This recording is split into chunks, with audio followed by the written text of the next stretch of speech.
सांगलीचे आक्रमक आमदार इंद्रिस नायकवडी यांच्या आमदारकीचा राजीनामा एका युवा नेत्यानं मागितल्यानं राजकीय वातावरण चांगलंच ढवळून निघाले।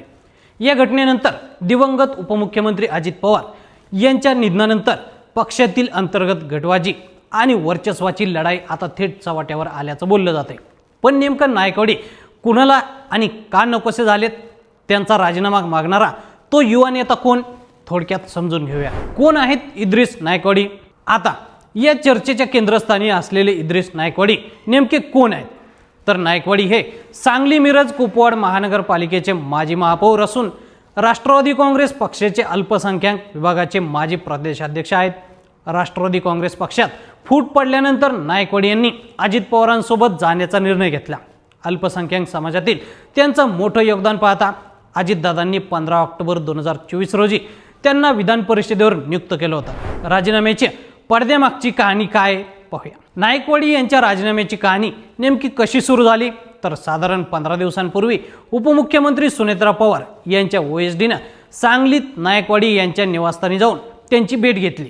या भेटीदरम्यान पक्षाच्या वरिष्ठ नेतृत्वाच्या इच्छेनुसार नायकवडी यांना विधान परिषद सदस्यत्वाचा राजीनामा देण्याची सूचना केल्याची चर्चा आहे। सुनेत्रा पवार यांचे ओएसडी किंवा मंत्रालयातील अधिकारी हे नेहमीच कामाच्या निमित्तानं आम्हाला भेटत असतात, त्यामुळे त्या भेटीचा आणि राजीनाम्याचा काहीही संबंध नसल्याचं नायकवडी यांनी म्हटलंय। युवा नेत्याबाबत इंद्रिस नायकवडी काय म्हणालेत पहा। अजित पवारांच्या निधनानंतर पक्षाची सूत्र पार्थ पवार आणि सुनेत्रा पवार यांच्या हातात आहेत। त्यात पार्थ पवार यांना पक्षात अनेक जुनी जाणकार नेते मंडळी नकोशी झाले आहेत। त्यानुसार आता नायकवडी यांना बाजूला सारण्याचा प्रयत्न होत असल्याच्या कुजबुजीनं पक्षात जोर धरलाय। दुसऱ्या एखाद्या नेत्याचं राजकीय पुनर्वसन करण्यासाठी किंवा राजकीय तडजोडीसाठी नायकवडी यांना ही जागा रिकामी करायला सांगितल्याची जोरदार चर्चा राजकीय वर्तुळात आहे। इद्रिस नायकवडी यांचा राजीनामा देण्यास थेट नकार।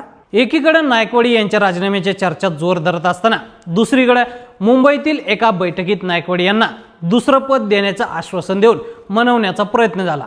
मात्र आपण 6 वर्षांचा कार्यकाळ पूर्ण करण्यावर ठाम असल्याचं सांगत त्यांनी राजीनामा देण्यास स्पष्ट नकार दिल्याची माहिती मिळते। तसेच पक्षाकडून मला अद्याप राजीनाम्याबाबत अधिकृतपणे काहीही सांगितलेलं नाही।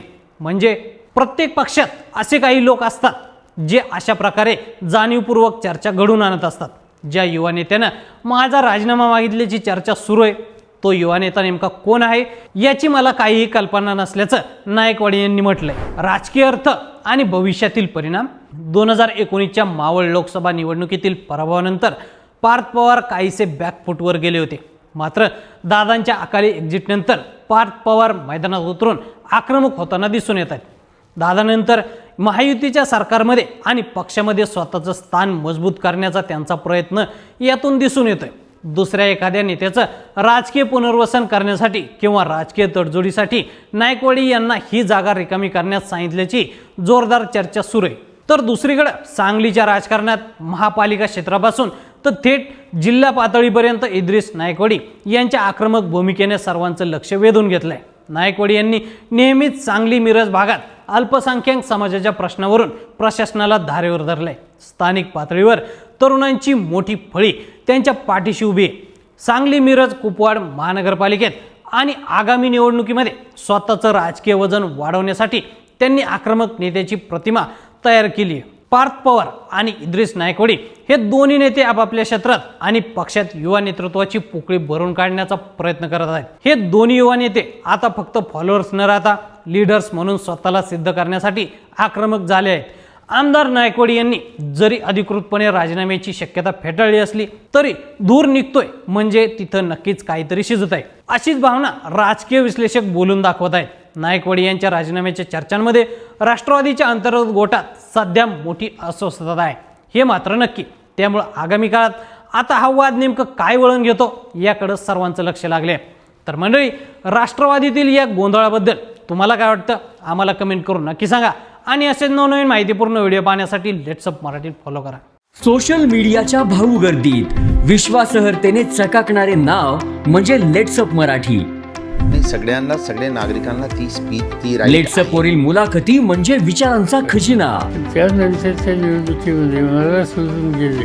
बातम्या केवळ वस्तुस्थिती सांगणाऱ्या, न प्रोपोगंडा, फक्त जनतेचा अजेंडा. डायलॉग्स आहेत, क्योंकि आने वाला कल जाने वाला है, जाने वाला कल आने वाला है. राजकारण, मनोरंजन असो की क्रीडा क्षेत्र, महाराष्ट्राची स्पंदने संवेदनशीलतेने टिपणारे माध्यम म्हणजे लेट्सअप मराठी.